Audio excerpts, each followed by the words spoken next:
Hello student, welcome back to my YouTube channel. आज हम लोग HM publication intermediate biology English medium का unsolved paper solve करेंगे। तो यहाँ पर जो हम सेट सॉल्व कर रहे थे सेट 1 GO है। तो इसका हमें जो आज पार्ट सॉल्व करना पार्ट 5 है। तो यहाँ पर हम पार्ट 5 में देखते हैं जो हमें क्वेश्चन आज सॉल्व करने हैं। वो हमारा क्वेश्चन है, what does the embryonic development in humans. ठीक, ह्यूमंस में एम्ब्रियोनिक डेवलपमेंट क्या है। तो यहाँ पर हम देखते हैं ये क्वेश्चन दिया गया है आंसर्ड में, आप देख सकते हैं ये 6 का ये बी क्वेश्चन है। ठीक है बच्चों, what does the embryonic development in humans. तो यहाँ पर हम देखते हैं एम्ब्रियोनिक डेवलपमेंट्स कैसे होता। आप जानते हैं कि कोई भी ऑर्गेनिज्म है वो कैसे डेवलप होगा, तो एम्ब्रियोनिक डेवलपमेंट के द्वारा ही होता है। तो यहाँ पर हम देखते हैं कि any changes takes place from zygote. किसी भी जाइगोट में क्या होते हैं, चेंजेज होते हैं। इन्फेंट फॉर्मेशन, ठीक, आर कॉल्ड एम्ब्रियोनिक डेवलपमेंट। जितने भी जाइगोट में चेंजेज होते हैं इन्फेंट या एम्ब्रियो की जो जानकारी के लिए होते हैं उन्हें हम क्या कहते हैं, एम्ब्रियोनिक डेवलपमेंट कहते हैं। और ये चेंजेज जो होते हैं वो दो प्रकार के होते हैं। एक इनडायरेक्ट एम्ब्रियोनिक डेवलपमेंट होता है, दूसरा डायरेक्ट होता है, डायरेक्ट डेवलपमेंट ऑफ एम्ब्रियोनिक। तो यहाँ पर हम देखते हैं कि डायरेक्ट एम्ब्रियोनिक डेवलपमेंट क्या है, क्योंकि ह्यूमन बींग्स में यही होता है, इसीलिए हम इसी के बारे में स्टडी करेंगे। तो यहाँ पर हम देखते हैं बच्चों की in this type of development the organism derived from the egg. इस प्रकार के डेवलपमेंट में हम ये जानते हैं कि जो ऑर्गेनिज्म है उसका डेवलपमेंट एक कोशिका से होता है। तो ये क्या होगी, एक न्यू बॉर्न चाइल्ड में डेवलप हो जाएगी या उसी के सिमिलर स्ट्रक्चर में होती है। और ये स्ट्रक्चर चेंज होती रहती हैं और चेंज करके एक एडल्ट एनिमल्स में कन्वर्ट हो जाती हैं। आप आगे देखेंगे, आगे बताया गया which does not does not have reproductive maturity. लेकिन उस समय तक ये क्या होते हैं, रिप्रोडक्टिव मेच्योरिटी को गेन नहीं करते हैं। In these organism with age the growth. अब इस प्रकार के जो ऑर्गेनिज्म हैं उसमें ग्रोथ होती रहती है, और जो ग्रोथ होगी और उस ग्रोथ के द्वारा क्या होता है, उसमें चेंजेज होंगे, और चेंजेज के पश्चात वो क्या करेगा, मेच्योरिटी को गेन करता है। आगे बच्चों बताया गया यहाँ पर, and reproductive maturity of the body comes and it's takes the form of an adult of the foetus या चाइल्ड। उसमें आप जानते हैं जब चेंजेज होते हैं, चेंजेज के बाद में वो मेच्योरिटी को गेन कर लेते हैं और एडल्ट फॉर्म में वही जो चाइल्ड है वो कन्वर्ट हो जाता है। यहाँ पर आगे बताया गया, in these more yolk is found for the nutrition of the foetus. इसमें यॉल्क जो है ज़्यादा बनेगा क्योंकि वो जो फीटस है उसके डेवलपमेंट के दौरान न्यूट्रिशन प्रोवाइड करने का ये कार्य करता है। आगे बच्चों बताया गया है कि this type of development is found in snail. इस प्रकार का डेवलपमेंट स्नैल्स में पाया जाता है, बर्ड्स में पाया जाता है, रिप्टाइल्स में पाया जाता है, और जो दूसरे एनिमल्स होते हैं उसमें देखने को मिलता है, मैमल्स में देखने को मिलता है। स्टॉप करके आप यहाँ पर देखेंगे कि इन ह्यूमंस द फीमेल जो है वो क्या करेगी, नरिशेस करती है या नरिशमेंट करती है किसका, एम्ब्रियो का, थ्रू द प्लेसेंटा।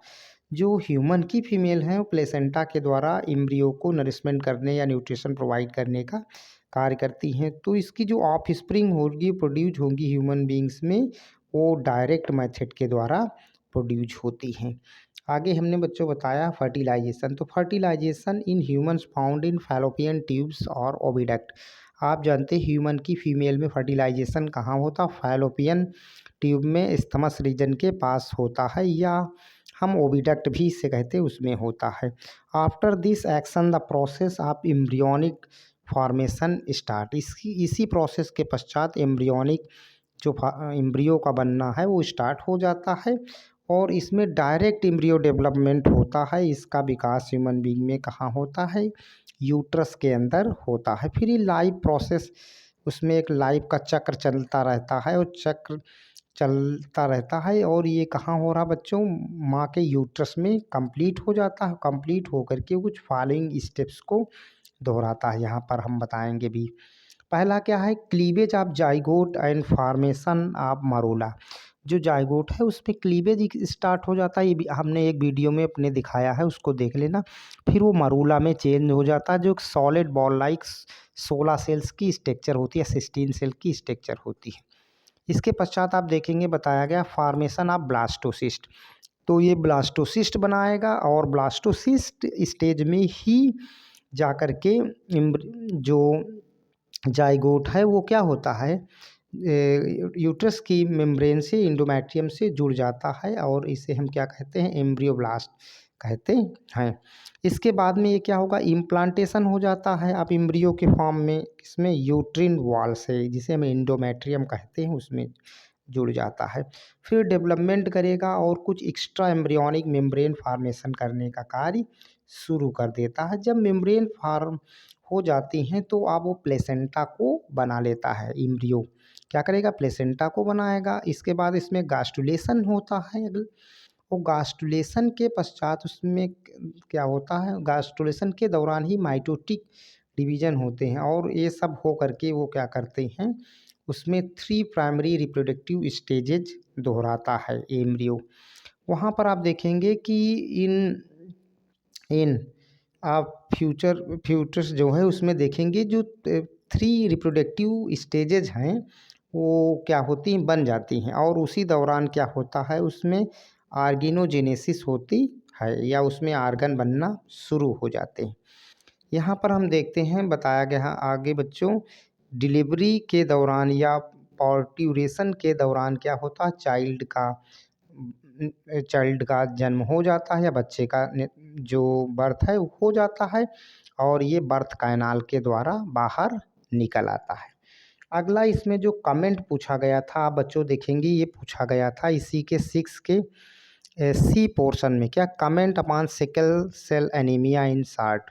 तो यहाँ पर हम देखते हैं सिकल सेल एनीमिया क्या है, तो आप देखेंगे यहाँ पर दिखाया गया है। तो आप जानते हैं सिकल सेल एनीमिया ये ऑटोसोमल डिसऑर्डर है, एक ऐसी एक ऑटोसोमल डिसऑर्डर या बीमारी है। यहाँ पर हम देखते हैं बच्चों क्या बताया गया है कि in this case the person has abnormal S haemoglobin. तो इसमें जानते हैं जो हीमोग्लोबिन होती है इसकी स्ट्रक्चर चेंज हो जाती है और वो आर के आकार का हो जाता, कैपिटल आर जैसा। इसकी आरबीसी क्या होती है, सिकल सेल होने के कारण इसी को हम सिकल सेल एनीमिया कहते हैं।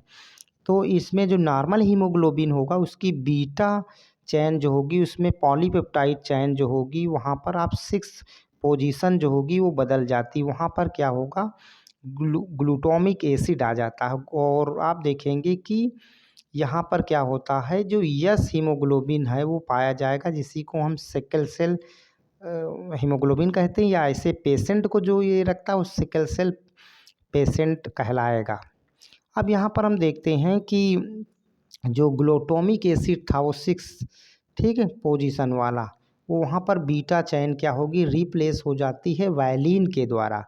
यहाँ पर वायलिन उसे रिप्लेस करेगा और पर्सन क्या करेगा, suffering from with this disease, और इस डिजीज के द्वारा पर्सन क्या होता है, ग्रसित हो जाता है। फिर वो क्या करेगा, अटैक्स हो जाएगा इसका और वो क्या करेगा बच्चों, यहाँ पर बताया गया है कि एग्रीसन ऑफ आरबीसीज इन, ठीक, वो आरबीसीज कैसी हो जाएंगी, इसमें ब्लड कैपिलरीज में इकट्ठा होने लगेंगी। अब वो इकट्ठा हो जाती हैं, एग्रीगेट हो जाती हैं और इस प्रकार की जो आरबीसीज होंगी वो क्या करेंगी, ब्लड को डिस्ट्रॉयड कर देती हैं और फिर उसको धीरे धीरे मोर रैपिडली डिस्ट्रॉय करने लगती हैं और व्यक्ति की आरबीसीज जो होंगी वो क्या हो जाती हैं, एनीमिया से ग्रसित हो जाएंगी और वो व्यक्ति पूर्ण रूप से क्या होता है, हीमोग्लोबिन के साथ में ऑक्सीजन का सर्कुलेशन नहीं कर पाता है। बच्चों ये जो हमारी वीडियो थी इसको आप क्या करेंगे, लाइक कर लेंगे, चैनल को सब्सक्राइब करेंगे और दोस्तों में अनसॉल्व्ड की जानकारी देते रहेंगे कि हमारे यहाँ अनसॉल्व्ड हल हो रही है।